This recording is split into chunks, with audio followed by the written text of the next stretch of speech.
الحمد لله رب العالمين الحمد لله كما هو أهله والصلاة والسلام على أشرف الأنبياء والمرسلين وخاتم النبيين أبي القاسم محمد وآله الطيبين الطاهرين المعصومين. دعاء امام زمان علیہ الصلوۃ والسلام. الہی عظم البراء وبرح الخفاء وانكشف الغطاء وانقطع الرجاء وزاكت الأرض ومنعت السماء وأنت المستعان وإليك المشتكى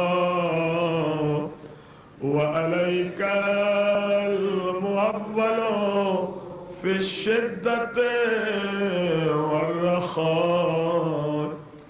اللهم صل على محمد وآل محمد أولي الأمر الذين فرضت علينا طاعتهم وعرفتنا بذلك منزلتهم ففرج عنا بحقهم فرجا عاجلا قريبا كلمح البصر وهو أكرم.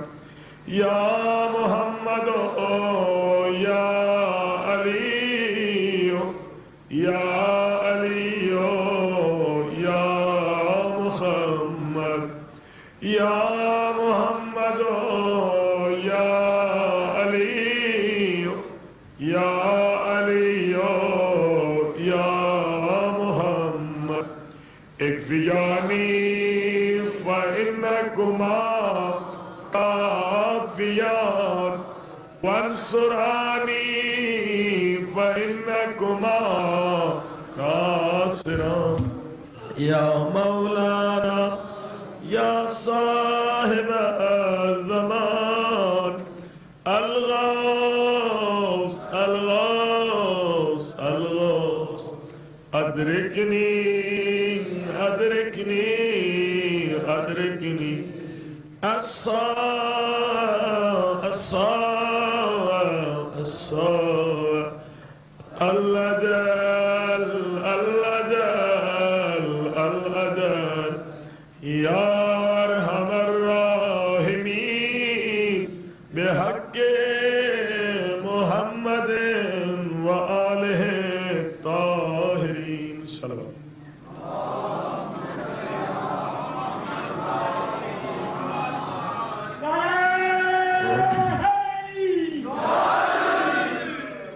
أما بعد فقد قال الله تبارك وتعالى في كتابه المجيد وفرقانه الحميد وقوله الحق.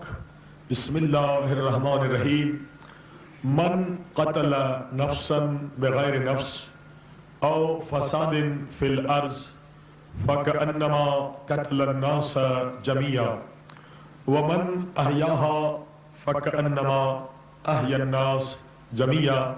رب اشرح لي صدري ويسر لي أمري واحلل عقدة من لساني يفقهوا قولي. صلوات پہ ہی محمد بلند.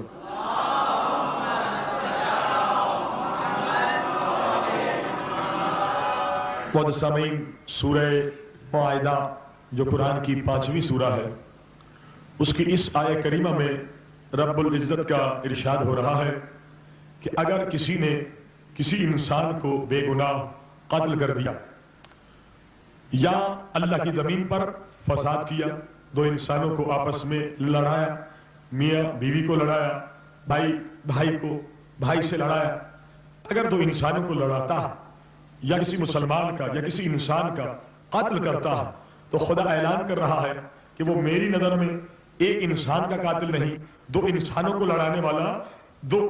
لڑانے والا نہیں، بلکہ وہ تمام انسانوں کا قاتل ہے، وہ بدترین انسان۔ صلوات پڑھیے بابا دے بلد۔ لیکن اس کے مقابلے میں من احیاہا، اگر کسی نے ایک انسان کو زندہ کیا، زندگی دے دی، زندگی بچائی، تو اللہ کی نظر میں اس نے ایک انسان کو نہیں بچایا بلکہ تمام کائنات کے انسانوں کو بچایا۔ اب امام نے کیا فرمایا؟ یہاں زندگی سے مراد ہدایت ہے، ورنہ زندگی اور موت خدا کے ہاتھ میں ہے، ہم اور آپ زندگی نہیں دے سکتے، اللہ کے ہاتھ میں زندگی ہے، اللہ کے ہاتھ میں موت ہے۔ لیکن اگر آپ نے کسی گمراہ کو ہدایت دے دی تو یہ گویا آپ نے اس کے مردہ دل کو زندہ کر دیا۔ اللہ کی نظر میں وہ دل بھی مردہ ہے، وہ انسان بھی مردہ ہے جس کے پاس ہدایت کا نور نہیں، جس کے پاس ہدایت نہیں، وہ انسان مردہ، اس کا دل بھی مردہ، وہ چلتا پھرتا مردہ انسان ہے۔ اگر کسی کو زندہ کیا، لیکن اگر کسی انسان کو بھٹکا دیا، گمراہ کر دیا، پیغمبر سے دور کر دیا، اہل بیت سے دور کر دیا، اگر ایسا فاسق عقیدہ بنایا گیا کہ لوگوں کے دلوں سے پیغمبر کی محبت نکل جائے، تو یہ اللہ کی نظر میں گناہ معمولی گناہ نہیں ہے، بلکہ پیغمبر سے دور کرنا، مسلمان کے عقیدے کو بگاڑنا، یہ اتنا بڑا گناہ ہے کہ وہ گمراہ کرنے والا تمام انسانوں کا قاتل ہے۔ صلوات پڑھیے بابا دے بلد۔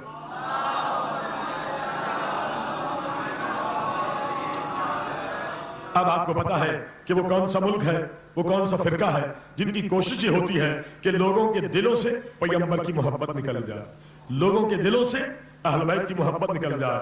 ہمارے شیعہ سنی سب عاشقان رسول ہیں، عاشقان اہل بیت، مگر یہ انگریز کا بنایا ہوا، یہ برطانیہ حکومت کا بنایا ہوا، یہ یہودیوں کا بنایا ہوا ایک ایسا فرقہ ہمارے اور آپ کے سامنے ہے جس کا کوئی کام نہیں پیغمبر کے خلاف کتابیں لکھنا، پیغمبر کے خلاف باتیں کہنا کہ یا رسول اللہ نہ کہو، یا رسول اللہ مدد نہ کہو، صلی اللہ علیہ کہ یا رسول اللہ درود و سلام بھی پیغمبر پر نہ بھیجو۔ اب آپ نے دیکھا پیغمبر کی ذات کو بسا بھی نہ دو۔ صلوات پڑھیے بابا دے بلد۔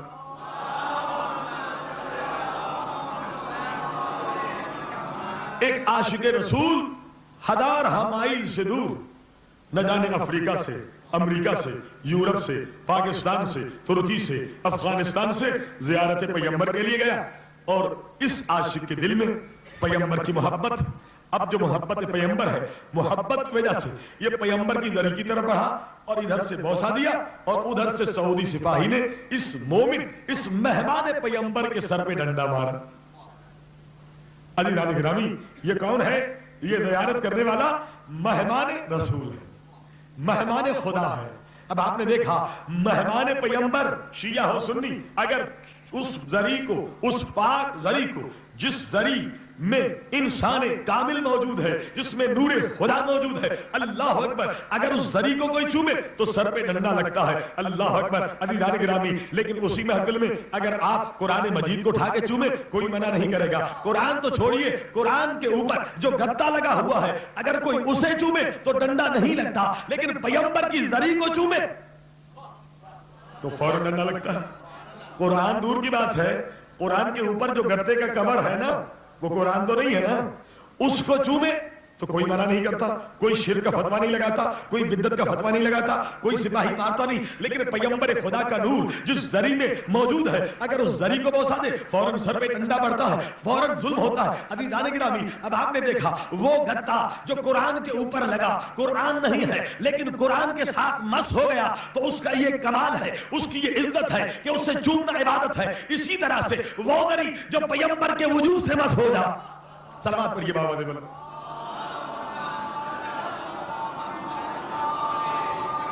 کیا اس کو چومنا بدعت ہو سکتا ہے؟ ہرگز نہیں، بلکہ حرام کے فتوے بلند آواز سے دیے جاتے ہیں کہ پیغمبر کی زری کو نہ چومو۔ اب پتا چلا ان کی دشمنی پیغمبر سے ہے، یہ دشمنان اسلام نے فرقہ بنایا ہے۔ صلوات پڑھیے بابا دے بلند۔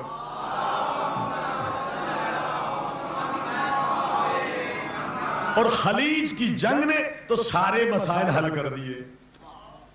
خلیج کے جنگ نے تو بتا دیا کہ سعودیوں کو عشق رسول نہیں ہے بلکہ عشق امریکہ کی بیماری ہے۔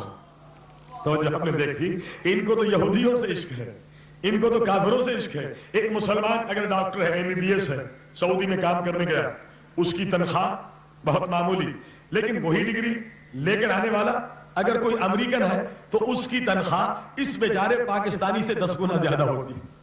اب آپ نے دیکھا، کیونکہ ہمارے کچھ دوست جو امریکہ میں مومن رہتے ہیں کہنے لگے ہم نے تو جا کے پیغمبر کے زری کو بوسا دیا، ہم نے کوئی ڈنڈا نہیں لگایا۔ کہا ہاں، ایک سعودی عرب کا سپاہی آیا تھا ہمیں ڈنڈا مارنے، جب ہم پیغمبر کے روضے کو بوسا دے رہے تھے وہ ڈنڈا اٹھا کے آیا، ہم نے جیب سے امریکن پاسپورٹ دکھایا، وہ پیچھے ہٹ گیا۔ اب پتا چلا کہ ان کو امریکہ کا احترام ہے، پیغمبر کا احترام نہیں ہے۔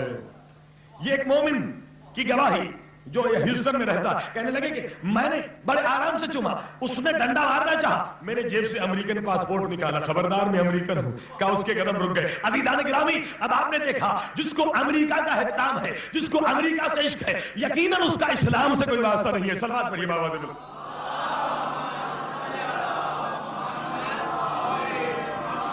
اب آپ کو پتہ چلا، اور جیب میں اگر پاکستانی پاسپورٹ ہو تو اسے انسان ہی نہیں سمجھتے۔ مسلمان ملک ہے نا پاکستان۔ عزیزان گرامی، جو سعودی کے گیت گاتے ہیں وہ جا کے دیکھیں کہ ایک ہی یونیورسٹی، اگر کیمبرج یونیورسٹی سے ایک پاکستانی پاسپورٹ ہولڈر جس کے پاس پاکستانی پاسپورٹ ہے اگر وہاں کام کر رہا ہے، اور ایک ایسا انسان جس کے پاس امریکن پاسپورٹ ہے، دونوں کی ڈگریاں ایک ہے، ایک جتنا علم ہے، لیکن دونوں کے تنخواہ میں زمین آسمان کا فرق ہے۔ اب آپ نے دیکھا یہ امریکہ کے عاشق ہے، یہ یہودی کے عاشق ہے۔ عزیزان گرامی، اسی لیے پیغمبر سے دشمنی۔ کیوں دشمنی؟ کیا کہتے ہیں؟ زری کو نہ چومو۔ کیوں نہ چومے؟ کہتے ہیں بدعت، گناہ۔ اچھی بات، کیا اس زری کو چومنا بدعت؟ کہتے ہیں ہاں بدعت، گناہ۔ اور انہی سے پوچھئے کہ جب تمہارا شاہ فہد امریکہ میں جا کر، تمہارا شاہ فہد برطانیہ میں جا کر، لندن میں جا کر ایک یہودی عورت ملکہ برطانیہ کا ہاتھ چومتا ہے، وہاں فتویٰ کیوں نہیں لگاتے ہو؟ کئی مرتبہ ایسا ہوا، اخباروں میں فوٹو بھی چھپا کہ یہی سعودی شاہ برطانیہ میں جا کر لندن کی کافرہ عیسائی عورت جو مشرک بھی ہے، کافرہ بھی ہے، نامحرم بھی ہے، اگر اس کا ہاتھ چومے تو فتویٰ نہیں لگتا، پیغمبر کے زری کو چومے تو فتویٰ لگتا ہے۔ معلوم یہ ہوا کہ ان کا رشتہ پیغمبر سے نہیں بلکہ انگریز سے ہے۔ صلوات پڑھیے بابا دے۔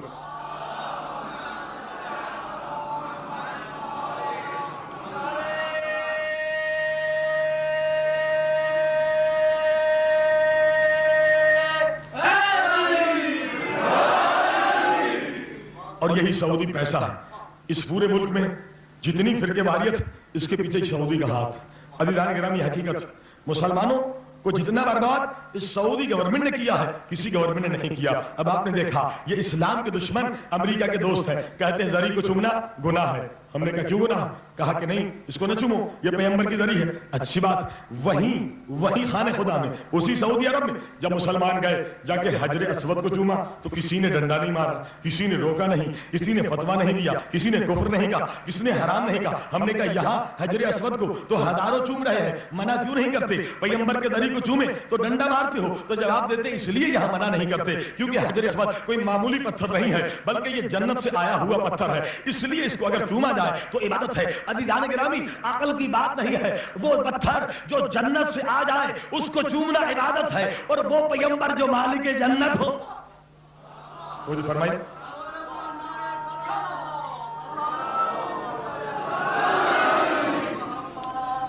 بارے دیگر صلوات پڑھیں۔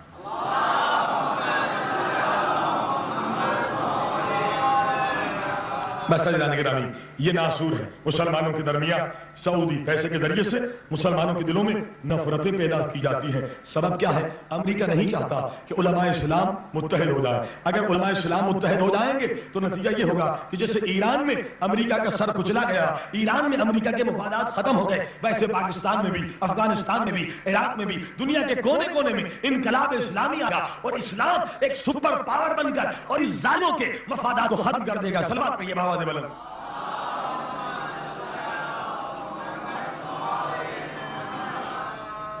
آج مسلمانوں کی دولت، مسلمانوں کی اقتصادیات پر ان ظالموں کی گرفت آپ نے نہیں دیکھا۔ حالانکہ بینک کھولنا کوئی شرعی مسئلہ نہیں ہے، حرام ہے، لیکن یہ حقیقت BCCI کو بند کر دیا گیا۔ وجہ کیوں ہے؟ کیونکہ یہ بینک کسی مسلمان کی بینک تھی۔ اب آپ نے دیکھا اس وجہ سے، کیونکہ ہماری پوری اقتصادیات پر آج یہود و نصارہ کا کنٹرول ہے. اب آپ نے دیکھا بینجامن لے نے حکم دیا, وجہ صرف اسلام دشمنی. عزیزان گرامی, یہ نہیں چاہتے مسلمانوں کی اقتصادیات آزاد ہو, مسلمانوں کے معاشیات آزاد ہو, مسلمان قرآن کے مطابق زندگی کرے. یعنی ایک قدم بھی یہ یہودی و نصاری مسلمانوں کو فائدہ دینا نہیں چاہتے. اور مسلمانوں سنو, یہ اسلامی ملک, یہ انقلاب اسلامی تب برپا ہوگا جب واقعی ہم ان کے سازشوں کو سمجھے اور انہی کی سازش ان کے منہ پر مار دے. صلوات پڑھیے بابا دے.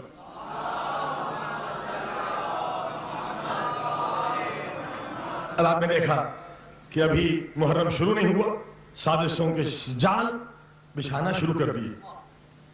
لہذا گزارش یہ ہے, خبردار صبر و تحمل سے کام لیجیے. اگر ہم اور آپ بھی جوش میں آئے تو سعودیوں کا کام ہو جائے گا. مسلمانوں کو لڑانا یہی تو ان کا کام ہے, یہی تو یہودیت کا کام, یہی امریکہ کا کام ہے. بس عزیزان گرامی, ان سازشوں کو ایسے ہی ان کے منہ پر ڈال دینا اور صبر و تحمل کے ذریعے سے اس محرم میں ایسا امن و امان کا سلسلہ جاری رہے کہ ان کے کالے منہ ہو جائے اور یہ اپنی سازشوں میں ناکام ہو جائے. جن کا مقصد ہے عزاداری کو نقصان پہنچانا, جن کا مقصد ہے مسلمان کا خون مسلمان بہائے تاکہ سعودی عرب میں اور اسرائیل میں جشن منایا جائے کہ مسلمان آپس میں لڑ رہے ہیں, تاکہ امریکہ سے مبارکباد لے لیں, اسرائیل کو کہیں کہ دیکھو ہم تمہارا کام کر رہے ہیں, مسلمانوں کو لڑا رہے ہیں. صلوات پڑھیے بابا دے بلند.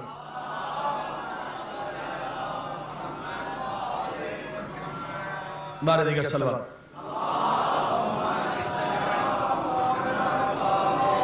عزیزان گرامی, ہمارا عنوان ہے تربیت اولاد. تربیت اولاد کتنا اہم ترین موضوع ہے. آپ نے سنا پیغمبر خدا فرماتے ہیں اگر ماں نے یا باپ نے اپنے بیٹے یا بیٹی کی صحیح تربیت نہ کی تو اس پر زمین و آسمان کے فرشتے لعنت کرتے ہیں.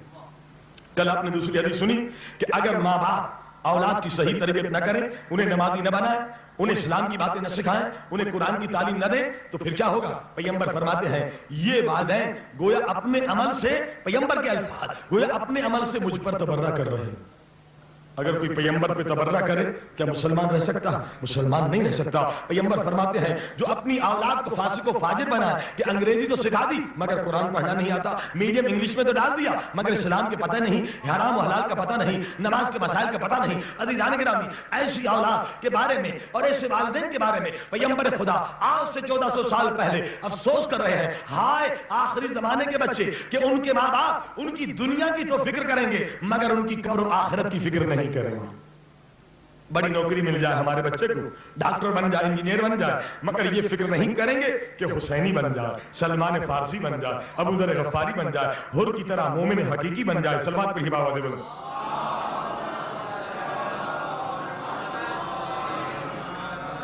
اور تربیت اولاد کو ہم نے مراحل میں طے کیا, اسٹیجز بیان کیے. پہلے نکاح, نکاح میں اگر گناہ ہوا بچے پہ اثر انداز ہوگا وہ گناہ.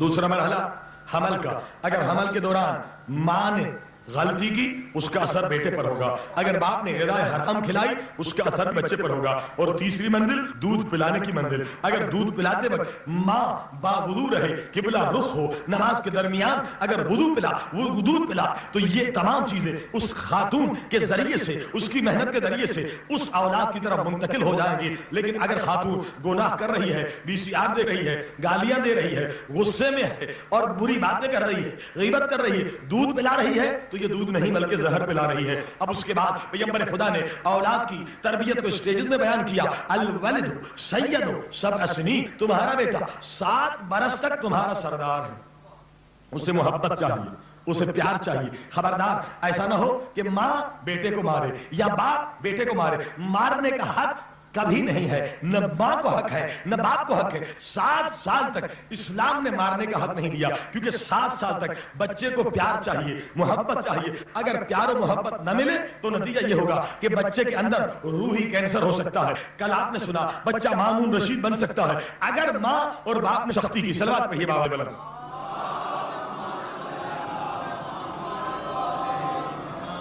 یعنی تربیت کے مرحلے میں اگر ماں باپ کو غصے پر کنٹرول نہیں ہے تو اسلامی تربیت نہیں ہو سکتی.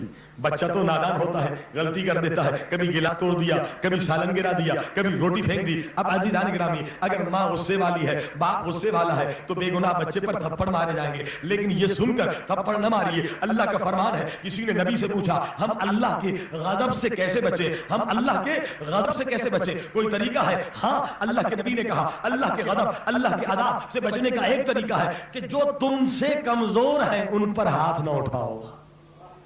توجہ فرمائیے. نہیں, اگر اللہ کے غضب سے کوئی بچنا چاہتا ہے تو تم سے جو کمزور ہیں ان پر ہاتھ نہ اٹھاؤ, ان پر ظلم نہ کرو. بچہ تم سے کمزور ہے, بیوی تم سے کمزور ہے. عزیزان گرامی, اگر بیوی پر ہاتھ چلایا, یقیناً اسلام اسے مسلمان تسلیم نہیں کرتا جو بیوی کی مار پٹائی کرے, کیونکہ بیوی ضعیف ہے. اللہ اکبر, مار پٹائی تو دور کی بات ہے. پیغمبر خدا کا زمانہ, ایک مسلمان کے جنازے میں پیغمبر موجود ہے اور پیغمبر ننگے پاؤں چل رہے ہیں. پوچھا کیوں ایسے چل رہے ہیں, اور اس انگوٹھوں کے بل پہ چل رہے, اللہ کے رسول ایسے کیوں چل رہے؟ فرمایا اتنے فرشتے میرے اس صحابی کے جنازے میں ہیں کہ زمین پر کوئی جگہ ہی نہیں. اتنا بڑا ثواب, اتنا بڑا صحابی. اب کیا ہوا؟ سبحان اللہ, اتنا بڑا مقام. پیغمبر نے اپنے ہاتھوں سے اسے قبر میں اتار دیا. اب قبر تیار ہو گئی. قبر جب تیار ہو گئی, پیغمبر قبر کے اوپر غمگین ہے. اب پیغمبر کے چہرے کا رنگ بدل گیا. اصحاب دیکھ رہے ہیں, اللہ کے رسول یہ کیا ہو گیا, آپ غمگین, یہ صحابی تو جنتی ہے, اس صحابی کا تو یہ مقام, فرشتے اس کے جنازے میں آئے. فرمایا ہاں, لیکن اب جو میں دیکھ رہا ہوں اگر تم بھی دیکھو تو تمہارے آنکھوں سے آنسو گر جائیں گے. اللہ کے رسول کیا دیکھ رہے ہیں؟ فرمایا اس وقت اس میرے صحابی کو, اس مسلمان کو جس کے جنازے میں فرشتے آئے ہیں, اس امتی کے جنازے میں فرشتے آئے, لیکن اب اسے قبر فشار دے رہی ہے, قبر دبا رہی ہے. میں دیکھ رہا ہوں اس کی ہڈیاں ٹوٹ رہی ہیں, سرما بن رہے. اللہ کے رسول اتنا بڑا رتبہ کہ فرشتے آئے. کہاں؟ ہاں, فرشتے اس لیے آئے, یہ میرا صحابی اٹھتے سورہ قل اللہ پڑھتا تھا, بازار میں جاتا تھا سورہ قل اللہ پڑھتا تھا, کوئی غذا کھاتا تھا سورہ قل اللہ پڑھتا تھا, اس کا اٹھنا بیٹھنا سورہ قل اللہ سے تھا, اسی لیے فرشتے آئے. یہ اس کی شان, یہ اس کا مرتبہ. لیکن اللہ کے رسول یہ عذاب کیوں ہو رہا ہے؟ پیغمبر نے فرمایا کیا تم نے نہیں سنا کہ اللہ کا عدل بہت زیادہ سخت ہے, یہ عدل کا مسئلہ ہے, اس سے کیا غلطی ہو گئی, کیا کوئی گناہ؟ کہا نہیں, کوئی بڑا گناہ نہیں ہوا, کوئی گناہ کبیرہ نہیں ہوا. پھر یہ فشار قبر کا عذاب کیوں؟ فرمایا اپنی زوجہ سے, اپنی بیوی سے سخت کلامی کرتا تھا.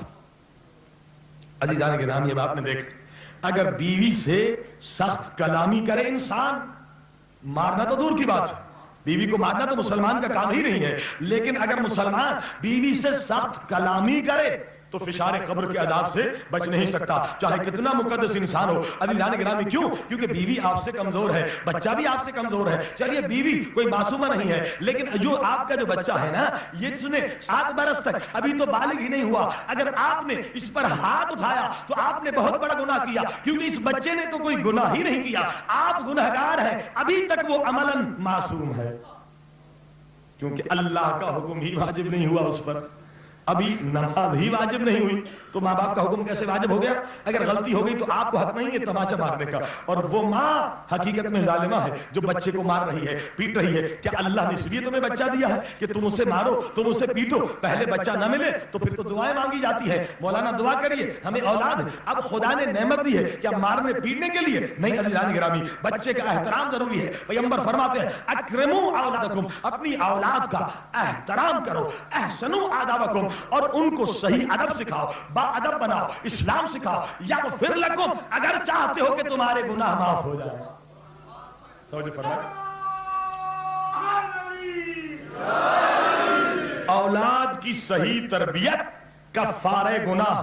اگر اولاد کو صحیح اسلامی مومن متقی بنایا, آپ کے گناہ معاف ہو جائیں گے. یہ پیغمبر کی آواز, یغفر لکم, پھر اللہ تمہیں معاف کر دے گا, تمہارے گناہوں کا کفارہ ہو جائے گا. عزیزان گرامی, اکرموا اولادکم, یعنی بچے کی عزت نفس محفوظ رہے. لیکن اگر بچے کو اٹھتے بیٹھتے آپ نے ذلیل کہا, گدھا کہا, کتا کہا, اس طرح کے الفاظ سے نوازا, تو آپ نے بچے کے عزت نفس کا خون کر دیا, بہت بڑا گناہ کیا آپ نے. عزت نفس کا اسلام میں کتنا بڑا مسئلہ, کسی کی عزت کو خراب کرنا, چاہے کہ گناہگار آدمی, لیکن مسلمان کو اگر آپ ذلیل کریں, گناہ کتنا بڑا. کہ آپ اپنے بچے کو ذلیل کر رہے ہیں, مجمع میں ذلیل کر رہے ہیں, بازار میں پیٹ رہے ہیں, گھر میں پیٹ رہے ہیں. عزیزان گرامی حق نہیں ہے. 7 برس تک بچے کو محبت چاہیے, بچے کا احترام کرو. اگر آپ نے کسی مسلمان کی اہانت کی, بے عزتی کی, گناہ کتنا. پیغمبر فرماتے ہیں من اہان ولیا فقد باردنی بالمحاربہ. پیغمبر نہیں بلکہ یہ حدیث قدسی ہے. اللہ کا کلام جو قرآن کے علاوہ ہوتا ہے اسے حدیث قدسی کہا جاتا ہے. پیغمبر نہیں بلکہ اللہ فرما رہا ہے من اہان ولیا, جو اگر کسی مسلمان کی اہانت کرے, اگر کوئی مسلمان کو برا بھلا کہے, خدا کہہ رہا ہے من اہان ولیا, اگر کوئی مسلمان کی بے عزتی کرے, اس کو ذلیل کرے, فقد باردنی بالمحاربہ, گویا وہ میرے یعنی اللہ کے خلاف اعلان جنگ کر رہا.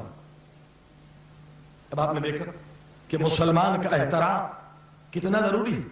اب یہ جو لوگ دیواروں پہ لکھ دیتے ہیں فلاں فرقہ کافر, فلاں فرقہ کافر, یہ ہم سے جنگ نہیں کر رہے بلکہ اللہ سے جنگ کر رہے. کسی کی اہانت کرنا, کسی مسلمان کو برا بھلا کہنا کیا ہے؟ اللہ کے خلاف اعلان جنگ. خبردار, ماں کو حق نہیں ہے, باپ کو حق نہیں ہے کہ 7 برس تک بچے کو مارے یا پیٹے, اس پر ظلم کرے. ہاں یہ نہیں کہ بچے کو اتنا پیار دیا جائے کہ وہ عادات نہ سیکھے. ہاں پیار سے اسے سمجھاؤ. کیسے سمجھاؤ؟ اب قرآن نے طریقہ بتایا کہ بچے کو کس طرح سے نصیحت کی جاتی ہے. عزیزان گرامی, اولاً تو غصے پر کنٹرول ہو, کیونکہ اگر غصے میں آپ کسی کو سمجھانا چاہیں گے, اگر آپ کو کوئی تماچا مار کر کہے کہ آپ سگریٹ نہ پیئے, تو کیا آپ سگریٹ پینا چھوڑ دیں گے بلکہ آپ اسے تماچا ماریں گے؟ سائیکالوجی مسئلہ ہے. کچھ نادان ماں باپ سمجھتے ہیں کہ مار کے ذریعے سے ہمارے بچے سدھر جائیں گے. یاد رکھیے, بچہ جب بھی بگڑتا ہے 2 چیزوں کی وجہ سے, یا زیادہ سختی کی وجہ سے یا زیادہ پیار کی وجہ سے.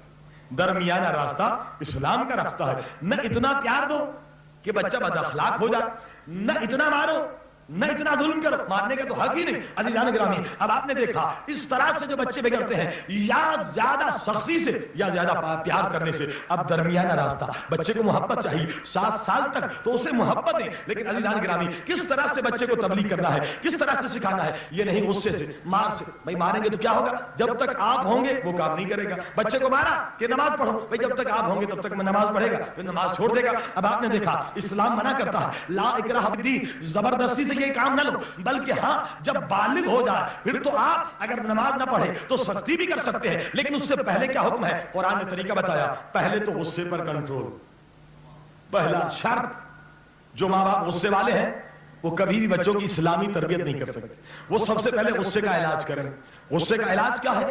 عزیزان گرامی, پیغمبر کی آپ نے حدیث سنی, غصے کا علاج کئی. اگر غصے میں آئے, امام فرماتے ہیں سجدے میں چلے جاؤ. اور علماء نے غصے کی حالت میں استغفر اللہ پڑھنا, اللہ سے پناہ طلب کرنا, کچھ علماء نے واجب کہا ہے. اگر انسان غصے میں آ جائے تو اس وقت ضرور استغفر اللہ کہے, مالک مجھے معافی دے, شیطان کے شر سے بچا دے. کیونکہ شیطان یہ کہتا ہے کہ جب انسان غصے میں ہوتا ہے, جب عورت غصے میں ہوتی ہے یا مرد غصے میں ہوتا ہے, تو شیطان کا یہ کہنا ہے مرد یا عورت جب غصے میں ہوتے ہیں تو میرے قدموں میں فٹ بال کی طرح ہوتے ہیں.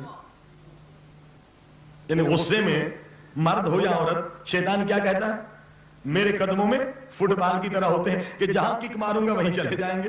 یعنی آپ غصے کی حالت میں آپ تو شیطان کے قدموں میں ہیں, تو جب آپ شیطان کے قدموں اور شیطان کے کنٹرول میں ہیں تو بچے کو نصیحت کیا کریں گے؟ خاک کریں گے, کیونکہ آپ تو خود شیطان کے مرید بنے ہوئے. بس عزیزان گرامی, پہلا شرط ماں باپ کو غصہ ختم کرنا چاہیے. اب آپ پوچھیں گے کیسے؟ غصہ ختم ہی نہیں ہوتا, کئی سالوں کی بیماری. عزیزان گرامی, اہل بیت نے طریقہ بتایا جو غصہ ختم کرنا چاہتے ہیں واقعا اس مجلس میں, کیونکہ الغضب نار, مولا فرماتے غصہ آگ ہے. اب غصے والے کی بات بتاؤں, ایک مومن تھا, مولا علی کا چاہنے والا تھا, مگر غصہ تھا. اب کیا ہوا؟ کھجوریں بیچ رہا تھا, ایک بچی واپس آئی, کہا میرے مالک, میں غلام ہوں, میں کنیز ہوں, یہ مالک میرے کھجور پسند نہیں کرتے, کھجور تول لے, اتنی ہے, پیسے مجھے واپس کر دے. اس نے کہا نہیں دیتا ہوں, چلا جا. اب وہ خاتون, وہ بچی چھوٹی سی واپس آئی, مولا علی کو راستے میں دیکھا, اس نے بھی نہیں پہچانا یہ کون. مولا علی کی حکومت, مولا علی نے دیکھا بچی رو رہی ہے, مولا نے فوراً پوچھا کیوں رو رہی. اب آپ نے دیکھا ایک بچی پر رحم کرنا یہ مولا علی کی سنت ہے, انسان پر رحم کرنا یہ اہل بیت کی سنت ہے. کیوں رو رہی ہو؟ کہا یہ بات ہے, میں نے اس سے کھجوریں لی ہیں, اب جن کے میں کام کرتی ہوں انہیں پسند نہیں آیا اور یہ واپس نہیں لیتا. مولا آئے اس کے قریب, جبکہ مومن شیعہ اہل بیت کا ماننے والا, مولا علی کا چاہنے والا, مگر کبھی مولا کی زیارت نہیں کی. مولا نے کہا دیکھو اس کی کھجوریں تول لو, اگر اتنی ہیں تو جتنی کھجوریں اتنے پیسے واپس کر دو. یہ غصے والا آدمی تھا, اس نے کہا چلے چلے آپ اپنا راستہ لیں. مولا اسے سمجھانے لگے, یہ اور غصے میں آیا اور اس نے بدبختی یہ کی, ایسی شیطانیت کی کہ مولا علی کے سینے پر گھوسا مار دی. اب آپ نے دیکھا کہ غصے والا انسان کیسے ملعون بن جاتا ہے. مولا علی کے سینے پر گھوسا مار دیا. اب مجمع نے پہچان لیا, بادار نے کہا او بدبخت تجھے پتا یہ کون ہے؟ کہا نہیں یہ تو مولا علی ہے. اب قدموں پہ گر کر رونے لگے. مولا نے کہا معاف تب کروں گا جب غصے کو ختم کر دے. یہ نہیں کہ پھر دوسروں کو بھی گھوسا مارتا رہے. صلوات پڑھیے بآواز بلند. اب آپ نے دیکھا کہ غصے کا نتیجہ اتنا برا ہے کہ انسان اپنے مولا اپنے آقا پر ہاتھ اٹھا دیتا ہے. یہ ایسی خبیث صفت ہے. اگر یہ خبیث صفت موجود ہے اس کو ختم کرنے کا طریقہ یہ ہے. اہل بیت نے بتایا, اے معصومین, یہ روایت علماء سے یہ طریقہ ملا ہے. کیا؟ جس کو غصہ آتا ہے وہ روزانہ کوئی بھی سورہ, سورہ الحمد, سورہ قل واللہ 20 مرتبہ پڑھے اور کسی بھی ایک امام کی زیارت اور اس امام کی نماز پڑھے. جیسے امام زمانہ علیہ السلام کی زیارت ہے اور ان کی نماز, کسی بھی 14 معصوم میں سے کسی ایک امام کی زیارت اور ان کی نماز پڑھ کر اور خدا کو واسطہ دے, اے میرے اللہ, اہل بیت اور قرآن کا تجھے ہے کہ مجھے اس مرض سے نجات عطا فرما. صلوات پڑھیے بآواز بلند.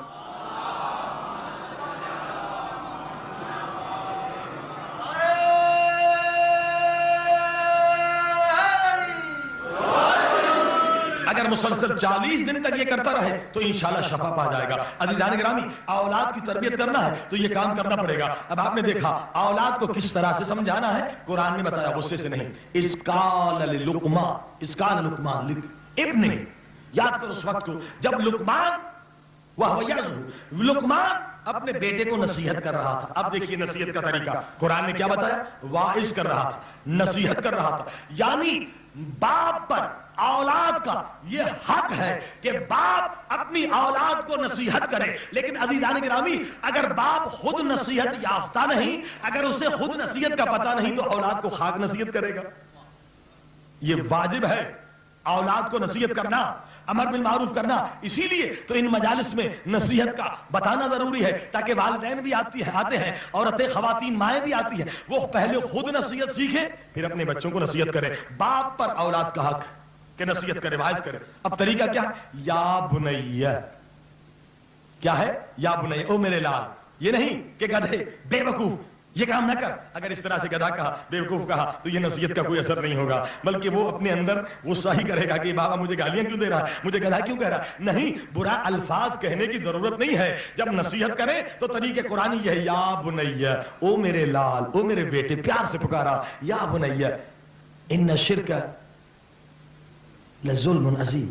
بیٹے شرک نہ کرنا, شرک نہ کرنا. صرف حکم نہیں دیا کہ شرک نہ کرنا, بلکہ اس کا نقصان بھی بتایا. ان الشرک لظلم عظیم, شرک بہت بڑا گناہ ہے, شرک ظلم ہے. اگر ظلم کرو گے خدا سے دور ہو جاؤ گے. اب یہ طریقہ اسلام نے بتایا. اگر بیٹے کو کچھ سمجھانا ہے تو ڈنڈے سے نہیں سمجھاؤ بلکہ پیار سے سمجھاؤ, اور جس چیز سے روکو پہلے بتاؤ کہ یہ چیز کیوں حرام ہے. یعنی علم ہونا چاہیے, ماں کے پاس بھی علم ہونا چاہیے, باپ کے پاس بھی علم ہونا چاہیے کہ یہ چیز کیوں حرام ہے. اس کے نقصانات بتاؤ, دلیل دو, برہان دو, بچے کے لیے ثابت کرو کہ یہ چیز بری ہے. نماز اگر بتانا چاہتے ہو تو بتاؤ نماز کے کیا فوائد ہیں, دنیاوی کتنے فوائد ہیں, اخروی کتنے فوائد ہیں. اور نماز جو نہیں پڑھتا اس کے آداب بتاؤ کہ روایت ہے نماز نہ پڑھنے والے پر خدا, امام فرماتے خدا 15 عذابوں کو نازل کرتا ہے. کچھ عذاب دنیا میں اور کچھ عذاب آخرت میں. فرمایا جو نماز نہیں پڑھتا دنیا میں اس کی عمر گھٹ جاتی ہے, اللہ اکبر, جب اسے موت آتی ہے تو پورے دریاؤں کا پانی پی لے مگر بے نمازی پیاسا مرتا. امام صادق علیہ السلام فرماتے ہیں بے نمازی جب بھی مرتا ہے تو پیاسا مرتا ہے, چاہے پورے دریا کا پانی پی لے. بے نمازی کو پیاس کے ذریعے سے موت آتی ہے, ذلیل ہو کر مرتا ہے, فرشتے اسے ذلیل کرتے ہیں, عذاب نازل کرتے ہیں. اور بے نمازی جب قبر میں جاتا ہے تو قبر میں اس کے اندھیرا ہوتا ہے, قبر میں اس کے عذاب ہوتا ہے. عزیزان گرامی, آپ نے دیکھا اس کو دلیل دے, امام نے بھی دلیلیں دی ہے. مثلا قرآن مجید میں ارشاد ہوا, امام فرماتے ہیں, پیغمبر فرماتے ہیں, رسول خدا فرماتے ہیں, اگر کوئی نماز جان بوجھ کر نہ پڑھے, امام فرماتے وہ کافر ہے. سنیے عزیزان گرامی, من یکفر بالایمان فقد حبط عملہ, جو ایمان کے بعد ایمان کے ساتھ کفر کرے, لا الہ الا اللہ بھی پڑھ رہا ہے, محمد رسول اللہ بھی پڑھ رہا ہے, علی ولی اللہ بھی پڑھ رہا ہے, پھر بھی نماز نہ پڑھے, امام فرماتے وہ کافر ہے. فقد حبط عملہ, اس کے سارے عمل برباد. اب سنیے دلیل, ایسے نہیں حدیث سنا دے ہم چلے جائیں. ایک آدمی اٹھا, کتاب علل الشرع, امام صادق علیہ السلام نے یہ کہا تو ایک آدمی اٹھا, مولا شرابی کافر ہے؟ کہا نہیں. مولا زانی, کافر ہے؟ فرمایا نہیں۔ تو حیران ہو کر اس نے پوچھا مولا جب شرابی بھی کافر نہیں ہے، زانی بھی کافر نہیں ہے، تو نماز جان بوجھ کر نہ پڑھنے والا کافر کیسے؟ جبکہ شرابی کو بھی کافر پیغمبر نے نہیں کہا، امام نے کہا نہیں شرابی کافر نہیں ہے، زانی، فرمایا زانی بھی کافر نہیں، لیکن جو نماز جان بوجھ کر نہ پڑھے، امام نے کہا کافر۔ مولا دلیل دیجئے، ثبوت دیجئے، یعنی یہ ہمیں سمجھانے کے لیے راوی نے سوال کیا مولا دلیل کیا ہے تاکہ میں دوسروں کو سمجھا سکوں۔ امام نے فرمایا جو زنا کرتا ہے شہوت کے غلبے کی وجہ سے کرتا ہے، جو زنا کرتا ہے شہوت کے سامنے مجبور ہو کر کرتا ہے، جو شراب پیتا ہے شہوت کے غلبے کی وجہ سے کرتا ہے۔ ایک تو شہوت کے غلبے کی وجہ سے شراب پیتا ہے اور زنا کرتا ہے، اور دوسرا اس زنا سے اسے لذت ملتی ہے، لیکن نماز جو نہیں پڑھتا، نماز نہ پڑھنے میں نہ کوئی لذت ملتی ہے نہ کوئی شہوت غالب ہے۔ آپ نے دیکھا امام نے کہا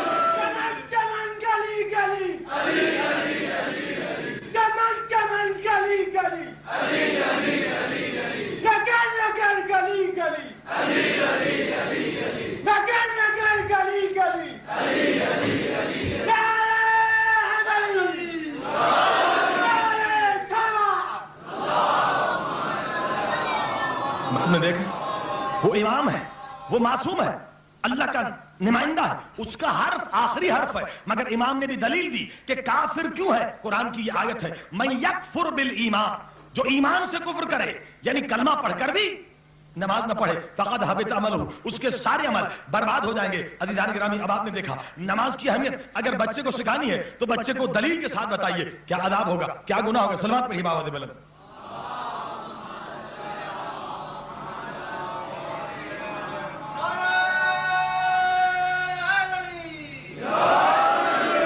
یہ سوال ہے کہ برائے مہربانی ایسی دعا بتائیں جن کے ہاں یہاں اولاد نہیں ہوتی وہ کیا کریں۔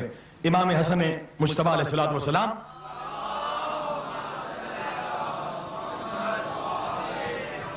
نے فرمایا ہے کہ جس کو اولاد نہ ہوتی ہو، ایک راوی آیا مولا دعا مانگ مانگ کے تھک گیا ہوں اور اولاد نہیں ہو رہی، امام نے فرمایا روزانہ 7000 مرتبہ استغفر اللہ ربی واتوب الیہ پڑھا کرو۔ اور راوی کہتا میں نے اس پر عمل کیا، پہلے ایک بیٹے کے لیے ترس رہا تھا، اب خدا نے مجھے 10 بیٹے عطا کیے۔ صلوات پڑھیے بابا بلند۔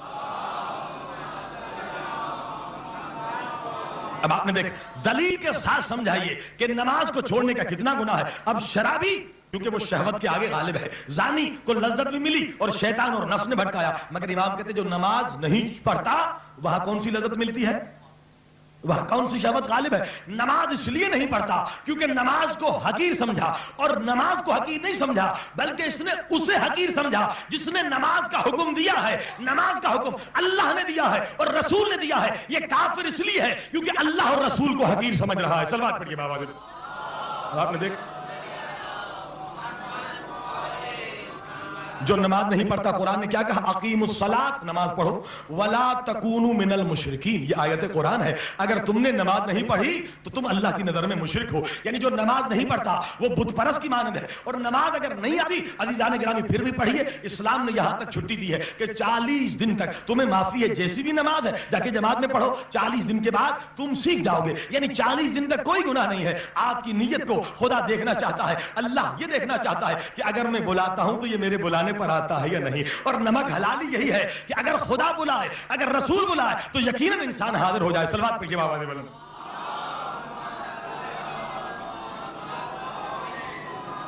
اور عزیزان گرامی مومن کو تو کبھی نماز ترک نہیں کرنی چاہیے، کیونکہ یہ اسلام کا مسئلہ ہے کہ اگر آپ سلام بھیجیں گے تو سلام بھیجنا تو سنت ہے لیکن اس کا جواب دینا واجب ہے۔ اگر کوئی السلام علیکم رحمۃ اللہ وبرکاتہ کہے یا السلام علیکم کہے تو یہ السلام علیکم کہنا مستحب ثواب، لیکن اس کا جواب دینا وعلیکم السلام یہ واجب ہے۔ آپ نماز میں ہوں کوئی آ کے سلام کرے اور اس سلام کا کوئی جواب نہ دے، آپ کو نماز میں کہنا ہے السلام علیکم، لیکن اس میں السلام علیکم کا جواب السلام علیکم سے دینا ہے۔ اب آپ نے دیکھا کتنا اہم مسئلہ، سلام کا جواب دینا واجب ہے۔ اب نماز کبھی عاشق رسول نہ چھوڑے، نماز کبھی عاشق امام زمانہ نہ چھوڑے، کیونکہ نماز جب ختم ہوتی ہے آپ کیا کہتے ہیں السلام علیکہ ایھا النبی ورحمۃ اللہ وبرکاتہ، اے میرے رسول، اے میرے آقا پیغمبر خدا کو مخاطب ہو کر کہتے ہیں ہمارا آپ پر سلام۔ اب سلام کا دینا مستحب ہے اور پیغمبر کا جواب دینا واجب ہے، تو کتنا خوش نصیب ہے وہ بندہ کہ نماز پڑھ رہا ہو اور پیغمبر کہہ رہے ہیں وعلیکم السلام، میری بھی تیرے اوپر رحمت ہو۔ صلوات پڑھیے بابا۔ اب آپ نے دیکھا. اور دوسرا جملہ ہے السلام علینا وعلی عباد اللہ الصالحین. یہ آپ نے 12 کے 12 اماموں پر سلام بھیجا, اہل بیت پر سلام بھیجا. اور آخری جملہ ہے السلام علیکم ورحمۃ اللہ وبرکاتہ. یہ کس پر سلام ہے؟ یہ زمانے کے امام پر سلام بھیج رہے ہیں. صلوات پڑھیے بابا دیول. عزیزان گرامی, اب آپ نے دیکھا کفر دو طرح کے ہوتے ہیں. ایک تو وہ کافر ہے جو نجس ہو جاتا ہے, اس کو آپ ہاتھ بھی نہیں دے سکتے, ہاتھ کا اس کے کھانا بھی نہیں کھا سکتے. جیسے آغا خانی ہمارے تمام مجتہدین کی نظر میں کافر ہے, جبکہ وہ بھی شیش امامی ہیں اور بحیرہ بھی شیش امامی ہیں, لیکن تمام مجتہدین نے آغا خانیوں کو کافر قرار دیا ہے کہ ان کے ہاتھ کا کھانا آپ نہیں کھا سکتے. وجہ کیا ہے؟ کیونکہ وہ نماز کو واجب ہی نہیں سمجھتے. ایک ہے نماز کو واجب سمجھ رہا ہے بندہ, لیکن کبھی پڑھتا ہے کبھی نہیں پڑھتا, یہ وہ کافر ہے کہ ثم کفر ثم آمن. قرآن کہہ رہا ہے کچھ لوگ ایسے ہیں کہ ایمان لے آتے پھر کافر ہو جاتے, ایمان لے آتے پھر کافر ہو جاتے. یعنی نماز کا نہ پڑھنا اور بات ہے, وہ ایسا کافر نہیں ہو جاتا کہ اس کے ہاتھ کا کھانا بھی آپ نہیں کھا سکتے. لیکن اگر کوئی یہ کہے کہ نماز واجب ہے ہی نہیں, کیونکہ اس آغا خان کے دادا نے نماز مسجدوں کو ختم کر کے جماعت خانے بنائے تھے اور اس نے ایک نماز کو ختم کر دیا, جبکہ بحیرہ نماز پڑھتے ہیں اس لیے مسلمان ہیں. لیکن آغا خانی نماز کو واجب نہیں سمجھتے. ہمارے تمام مجتہد کہتے ہیں وہ کافر ہے. کیوں کافر ہے؟ اس لیے کہ نماز کو جس نے واجب نہیں سمجھا, یعنی اس نے اللہ کو اللہ نہیں مانا اور نبی کو نبی نہیں مانا. کیونکہ اللہ قرآن میں کہہ رہا ہے اقیم الصلاۃ, نماز واجب ہے. پیغمبر کرے نماز واجب ہے, یعنی جو نماز کو واجب نہیں سمجھتا گویا وہ پیغمبر کو نبی نہیں سمجھتا. لیکن یہ نماز کو واجب سمجھتا ہے مومن, لیکن کبھی پڑھتا ہے کبھی نہیں پڑھتا. اب یہ بھی کافر ہے, لیکن یہ ویسا کافر نہیں ہے جیسے آغا خانی. ثم کفر ثم آمن, کبھی کافر ہو جاتے ہیں, نماز پڑھی مومن ہو گئے, نماز کو چھوڑا. عزیزان گرامی, اب نماز کی اہمیت بیٹے کو سمجھانی اس طرح سے. صلوات پڑھیے بابا دیول.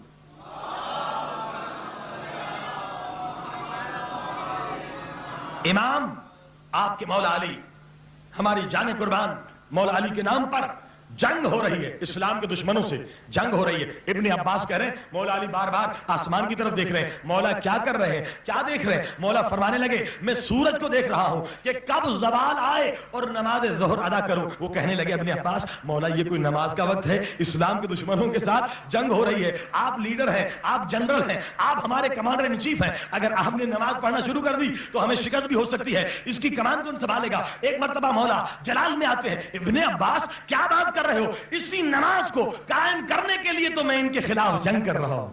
صلوات پڑھیے بابا دیول.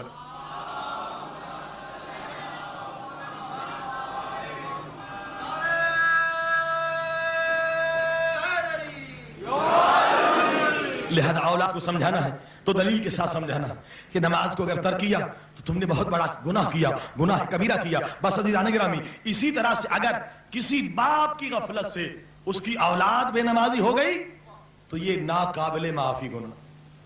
بس عزیزو دعا کریے کہ جنہیں خدا نے اولاد دی ہے وہ اولاد کی صحیح تربیت کریں, اور یہ ہمارے بچے امام زمانہ کے سپاہی بنیں, اس ملک میں انقلاب اسلامی لائیں, اور یہ شیطانی کافروں کے نظام کو, باطل نظام کو ختم کر دیں. یہ ہم اگر توجہ دے دیں اولاد کی طرف تو اب تو آپ دیکھ رہے ہیں کہ شرابی ہم پر حکومت کر رہے ہیں, امریکہ پٹو ہم پر حکومت کر رہے ہیں. لیکن اگر آپ نے نئی نسل کو بچایا, ان کی صحیح تربیت کی, تو یقیناً ہماری آنے والی نسلیں ان یہودیوں کے نمخاروں سے اس حکومت کو لے کر اور اس ملک میں اسلامی انقلاب لا سکیں گے. صلوات پڑھیے بابا دیول. کیونکہ عزیزان گرامی یہی مقصد ہے امام حسین. امام حسین کا مقصد یہی ہے کہ اللہ کی زمین پر اللہ کا قانون نافذ ہو جائے. اور یہ حسین کا جملہ, حسین کا خطبہ اتنا مشہور کہ تاریخ طبری نے بھی لکھا. کیا امام حسین جب جہاد کے لیے کربلا آئے اس سے پہلے خطبہ دیا, کیا فرمایا؟ اے لوگو, اگر تمہارے اوپر کوئی ایسا حکمران حکومت کر رہا ہے جس کی حکومت قرآن کے خلاف, اللہ کے قانون کے خلاف ہے, پیغمبر کی سنت کے خلاف ہے, اگر وہ سنت پیغمبر کے خلاف حکومت چلا رہا ہے, اگر قانون خدا کے خلاف حکومت چلا رہا ہے, تو امام حسین کیا فرماتے ہیں؟ اگر تم نے زبان سے, قول سے, عمل سے اس کی مخالفت نہیں کی تو جہاں وہ جہنم میں جلے گا وہاں تم بھی جلو گے. تاریخ طبری جلد نمبر 4. اب آپ نے دیکھا امام حسین نے اپنا مقصد بتایا. عزیزان گرامی بتائیے 40 برسوں سے جتنے حکمران آئے ہیں کس کی حکومت قرآن کے مطابق ہے؟ یہ آپ کے کورٹوں کا نظام بھی یہودیوں کا بنا ہوا. مسلمانوں پر جو نظام قانون کورٹوں میں چل رہا ہے یہودی کافروں کا بنایا ہوا. قرآن کا حکم کہاں ہے؟ عزیزان گرامی پولیس کا سسٹم وہی جو انگریز دے کر گیا ہے, ملٹری کا نظام وہی جو انگریز نے سکھایا ہے. ہمارے فوج پر بھی ظلم ہو رہا ہے, سپاہیوں پر بھی, پولیس پر بھی ظلم ہو رہا ہے, کیونکہ ان کی کوئی تربیت کا انتظام نہیں ہے. پولیس کو نہیں بتایا جاتا ہے کہ اسلامی کیا تعلیم ہوتی ہے, فوج کو نہیں بتایا جاتا ہے وہی تعلیم وہی سسٹم جو انگریز نے سکھایا ہے. پورا معاشرہ دیکھیے فاسق و فاجروں کی حکمرانی ہے. کبھی شرابی حکومت کر رہے ہیں, کبھی امریکہ کے پٹھو حکومت کر رہے ہیں. 40 سال زیادہ عرصہ گزر گیا لیکن عزیزان گرامی اللہ کا قانون نہیں آیا اور پیغمبر کے سنت کے مدار ہوتے رہے ہیں. بے حیائی ہو رہی ہے اور یہی افراد ہیں جو بے حیائی کر رہے ہیں, بے غیرتی کر رہے ہیں. اس ملک میں جسے مسلمانوں کا ملک کہتے ہیں اس ان کے بازار بھی چل رہے ہیں, گانا بجانا بھی ہو رہا ہے. یہ سنت پیغمبر کا مذاق اڑ رہا ہے, دھجیاں اڑ رہی ہے. اب عزیزان گرامی ہم پر اور آپ پر فرض کیا ہے؟ حسین کہتے ہیں اگر قول سے اگر عمل سے تم نے مخالفت نہیں کی تو تمہارا ٹھکانہ وہی ہوگا جہاں ان کا ٹھکانہ ہوگا. اب ہمارا حشر کیا ہے؟ ہم قول اور فعل سے مخالفت کیا کریں گے؟ ہم ہی نے تو انہیں ووٹ دیا. اب آپ نے دیکھا کہ جسے آپ نے ووٹ دے کر جتوایا ہے آپ ذمہ دار ہے. آیا جس کو ووٹ دیا ہے اس کی حکومت قرآن کے مطابق ہے؟ اس نے رشوت ختم کی ہے, ڈاکو ختم کی ہے, بے حیائی ختم کی ہے, شراب خانے ختم کی ہے. جو وزیر اعلیٰ خود کہہ رہا ہے کہ میں شراب پیتا ہوں, عزیزان گرامی وہ شراب ختم کیا کرے گا؟ جو بدبخت امریکہ کی غلامی کر رہے ہیں وہ کیا یہاں پر اسلامی نظام لائیں گے؟ بس عزیزان گرامی اب آپ نے دیکھا اس ملک کی بربادی میں ہمارا بھی ہاتھ ہے. اگر ہم حسین کی فکر کو لیتے تو یہ شرابی یہ امریکی پٹھو کبھی ہم پر حکمران نہ ہوتے, بلکہ اس ملک میں انقلاب اسلامی ہوتا اور اس ملک میں وہ حکمران ہوتے جو دولت پرست نہ ہوتے, کرسی پرست نہ ہوتے, بلکہ جن کا مقصد یہ ہوتا کہ اللہ کی زمین پر اللہ کا قانون نافذ ہو جائے. صلوات پڑھیے بابا دے بل.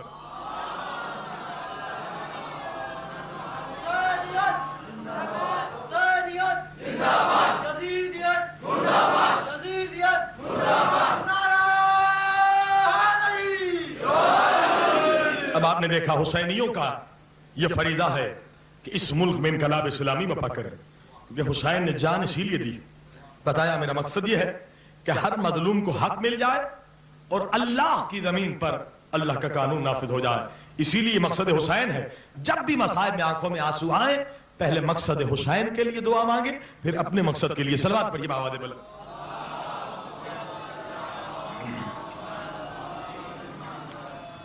اللهم صل على محمد وآل محمد. اللهم صل على اللهم صل على محمد وآل محمد. إلهي بأي شيء استقبلو کا. اے دادارو یہ دعا امام حسین کی دعائے عرفہ ہے.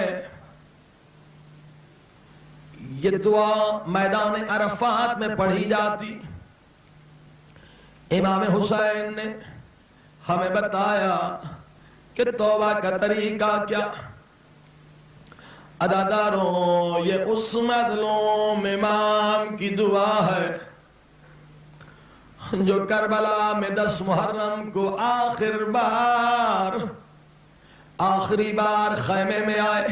فرمایا یا زینب یا ام کلثوم یا رقیہ یا سکینہ میرا آخری سلام.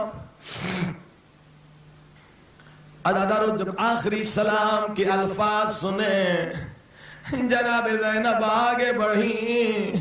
فرمایا بھائیا اگر آخری سلام ہے تو ذرا گردن کو جھکا, مجھے اماں زہرا کی وصیت پہ عمل کرنا. ادادارو امام حسین نے گردن کو جھکایا. یا جناب زینب کی آواز آئی بھائیا اماں نے وقت آخر وصیت کی تھی. بیٹا جب حسین آخری بار آئے تو میری طرف سے حسین کے گلے پر 3 مرتبہ بوسے دینا، کیونکہ یہی گلا کچھ دیر کے بعد شمر کے خنجر کے نیچے ہوگا۔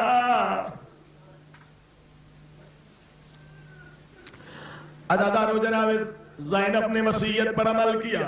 یا حسین کے آنکھوں میں آنسو آ گئے ہوں گے، فرمایا بہن مجھے بھی بابا کی وصیت پر عمل کرنے دے۔ بہن زینب ہاتھوں کو ادھر لاؤ۔ بابا نے وصیت کی تھی حسین جب زینب سے خدا حافظ کرنے آئے میری طرف سے زینب کے ہاتھوں پہ 3 بوسے دینا، میری طرف سے زینب کے سر پہ بوسے دینا، کیونکہ انہی ہاتھوں میں رسیاں پہنائی جائیں گی، انہی ہاتھوں میں رسیاں پہنائی جائیں گی۔ جناب زینب کی سر سے چادر اتاری جائے گی۔ بس عزادارو وہی حسین ہمیں توبہ کا طریقہ بتا رہے، فرما رہے گنہگارو اس طرح سے فریاد کرو، الہی بِأَيُّ شَيْءٍ أَسْتَقْبِلُكَ، اے میرے اللہ کس چیز کے ذریعے سے تیری رحمت کا استقبال کروں، کس چیز کے ذریعے سے تیری عظمت کا استقبال کروں۔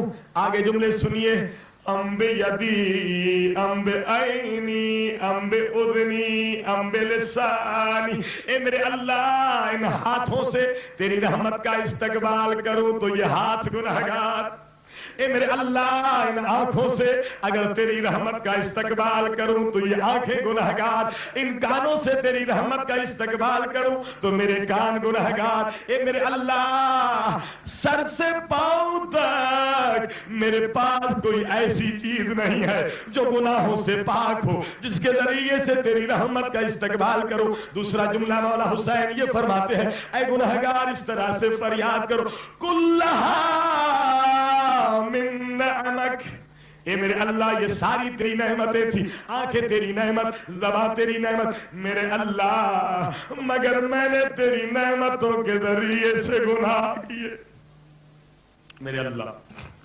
میں نے تیری نعمتوں کو گناہ سے نجس کیا۔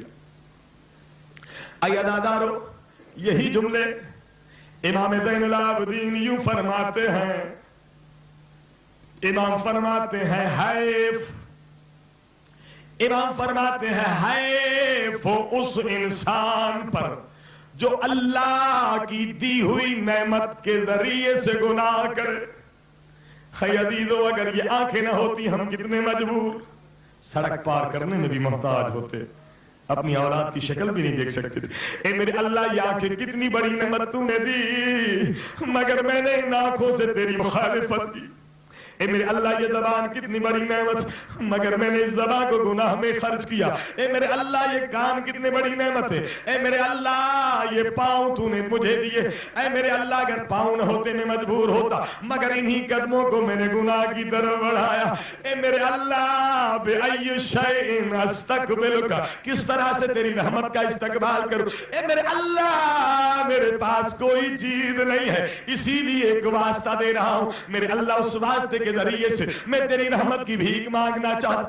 اے میرے اللہ تجھے واسطہ اس ننھے منھے شہید کا جس کا وزن کم تھا اور تیر کا وزن زیادہ،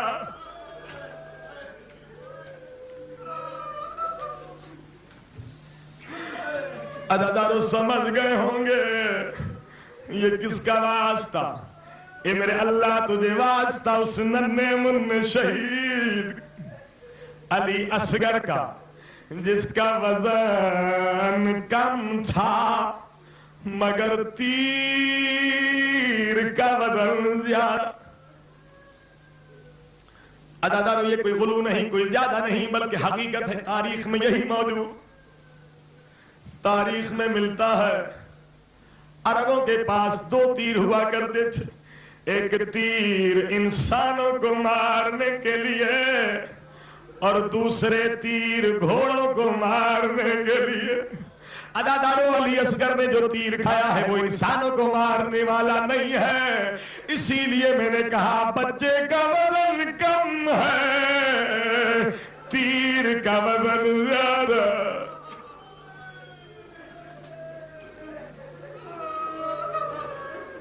خیر میرے اللہ اس سے بڑھ کر کوئی واسطہ نہیں ہے۔ ادادار ظالم حرملہ نے کمان میں تیر ڈالا، یا ہاتھ لرزے، تیر و کمان گر گئے، پھر دوسری مرتبہ، پھر تیسری مرتبہ ہاتھ لرز رہے۔ یا ابن سعد نے پوچھا اے حرملہ حسین سے ڈر رہا ہے یا حسین کے بچے سے؟ یا حرملہ کی آواز آئی ہے ابن سعد نہ حسین سے ڈر رہا ہوں نہ علی اصغر سے ڈر رہا، لیکن جب تیر پھینکنا چاہتا ہوں ایسا لگتا ہے کوئی کالے برقعے میں بی بی ہے جس کے سر پہ قرآن رکھا ہوا ہے، وہ بی بی فریاد کر رہی ہے حرملہ حرملہ میرے بچے نے تیرا کیا بگاڑا؟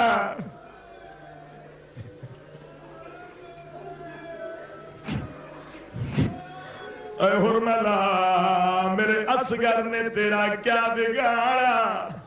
اے میرے اللہ یہ بڑا واسطہ تو کبھی رد نہ کرے گا، اے میرے اللہ جو بے اولاد ہیں انہیں اولاد عطا کر، اے میرے اللہ آج کی محفل سے، آج کی اس مجلس سے کسی کو خالی نہ لوٹا، حسین کے اس اصغر کے صدقے میں اے میرے اللہ جو بے نمازی ہیں انہیں نماز پڑھنے کی توفیق دے، اے میرے اللہ جو بے نمازی ہیں وہ آج اصغر کے خون کا حد کریں، خون کی قسم کھا کے کہیں کہ پھر نماز قضا نہیں ہوگی، اے میرے اللہ بے نمازیوں کو نماز پڑھنے کی توفیق دے، اے میرے اللہ ہمیں گناہوں سے بچا، اس اصغر کا تجھے واسطہ ہدادارو حسین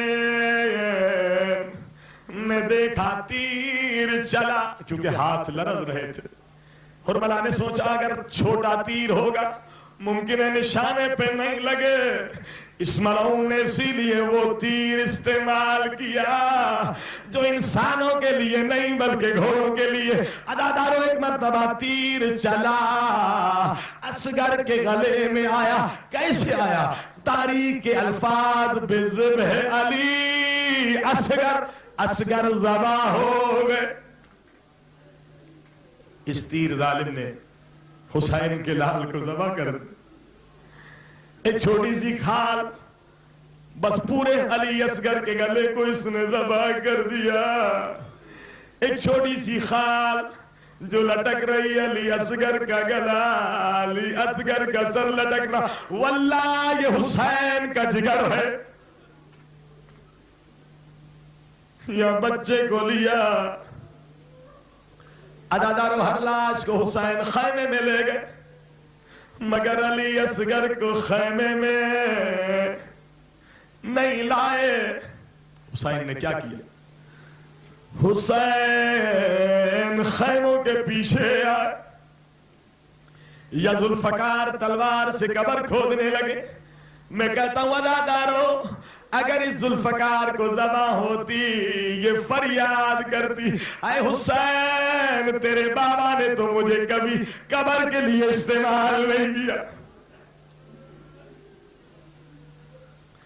تلوار سے چھوٹی سی قبر بنائی، اکبر کی لاش کو نہیں دفنایا، قاسم کی لاش کو نہیں دفنایا، علی ذوان و محمد کی لاشوں کو نہیں دفنایا۔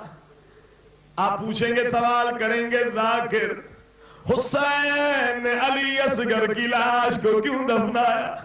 ادادارو جو میرے پاس جواب ہے کیونکہ حسین امام تھے، حسین کو معلوم ہے کہ میری شہادت کے بعد لاشوں پہ گھوڑے دوڑائے جائیں گے، لاشوں کو پامال کیا جائے گا۔ حسین نے یہ چاہا، حسین کی آرزو یہ ہے کہ علی اصغر کا وزن کم ہے، علی اصغر گھوڑے کے وزن کو برداشت نہیں کر سکتا۔ غزادارو کاش حسین کی آرزو پوری ہو جاتی، کاش اس ننھی سی لاش کی بے حرمتی نہ ہوتی۔ غزادارو کاش حسین کی آرزو پوری ہو جاتی. بس بڑی سخت روایت میں کیسے پڑھوں؟ جب سروں کو کاٹا گیا، نیزوں پہ سوار کیا گیا، ابن سعد نے کہا 71 سر ہے، وہ ننھا سا سر کہا. کسی ظالم نے کہا حسین خیمے کے پیچھے گئے تھے، حسین نے علی اصغر کو دفنا دیا. عزادارو، اب روایت اتنی سخت ہے، اس مجمع میں جو سادات مومنین، ان سے ہاتھ جوڑ کر میں معافی مانگوں گا. عزاداروں میں کبھی یہ روایت نہیں پڑھتا، مگر امام کا فرمان ہے اے ذاکر، روایت کتنی بھی سخت ہو کبھی ہمارے چاہنے والوں سے چھپانا نہیں ہے. ہمارے چاہنے والوں کو پتا تو چلے کربلا میں ہمارے اوپر کیا ظلم ہو گیا. عزادارو، اب ابن سعد ملعون نے وہ حکم دیا، وہ ظلم کا حکم. پوری تاریخ میں ایسا ظلم نظر نہیں آتا. کیا حکم دیا؟ حکم ملعون نے یہ دیا 40 نیزے بردار گھوڑوں پر سوار ہو جائے اور نیزوں کو زمین میں لگاتے چلے جائیں. جہاں اصغر کی لاش ہوگی وہیں اصغر مل جائیں گے. عزادارو، یا نیزہ بردار ادھر سے چلے یا نیزہ بردار ادھر سے چلے، یا سکینہ تڑپ گئی ہوگی، سکینہ نے قرآن سر پہ رکھا ہوگا، سکینہ کی آواز آئی میرے اللہ، اے میرے اللہ میرے بھائی کو بچانا، اے میرے اللہ میرے اصغر کو بچانا. عزادارو، سکینہ سر پہ قرآن رکھے ہوئے فریاد کر رہی ہے، ظالم نیزے مارتے چلے جا. اچانک کسی ظالم کا نیزہ زمین میں پھنسا. ایک مرتبہ نیزہ رکا یا نیزہ بلند ہوا. جب نیزہ بلند ہوا کیا نظر آیا؟ ننھی سی لاش، ہائے ننھی سی لاش نیزے پہ سوار ہے. یا سکینہ پھپھی سے لپٹ گئی ہوگی.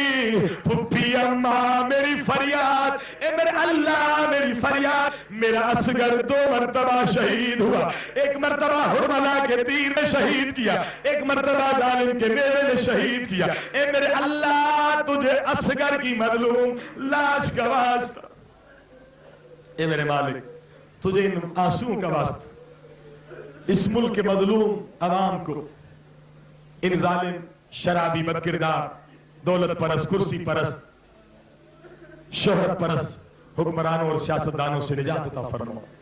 پروردگار ہمیں مقصد حسین اس ملک میں انقلاب اسلامی لانے میں کامیابی عطا فرما. پروردگار بحق محمد و آل محمد حسین کے اس لال کا تجھے واسطہ، ہم بڑے گناہگار ہیں، ہمارے گناہوں کو بخش دے میرے اللہ. میرے اللہ اس حسین کے لال کا واسطہ تجھے ہمیں نیک عمل کرنے کی توفیق عطا فرما، ہمیں متقی بنا دے، ہماری اولاد کو صالح بنا دے. میرے اللہ دنیا میں جہاں جہاں مسلمان رہتے ہیں، خصوصاً لبنان کے مظلوم مسلمان، فلسطین کے، افغانستان، کشمیر اور آذربائیجان کے مظلوم مسلمانوں کو ظالموں پر فتح عطا فرما. پروردگار مملکت اسلامی ایران کو ظالموں پر فتح عطا فرما. ہمارے ولی فقیر سرکار آیت اللہ خامنئی کو عمر دراز عطا فرما، اور دوسرے مراجع کرام آیت اللہ العظمہ آغا خوئی، آیت اللہ العظمہ آغا گل پائگانی، آیت اللہ العظمہ آغا عراقی، تمام مراجع کرام کو عمر طولانی عطا فرما. پروردگار بحق محمد و آل محمد مرنے سے پہلے ہماری توبہ قبول فرما. ایک سورہ فاتحہ تمام مرحومین مومنین و مومنات کی. بسم اللہ الحمدللہ رب العالمین الرحمن الرحیم مالک یوم الدین ایاک نعبد و ایاک نستعین اهدنا الصراط المستقیم صراط الذین انعمت علیہم غیر المغضوب علیہم ولا الضالین. ربنا تقبل منا انک انت السمیع العلیم. اللہم صلی اللہ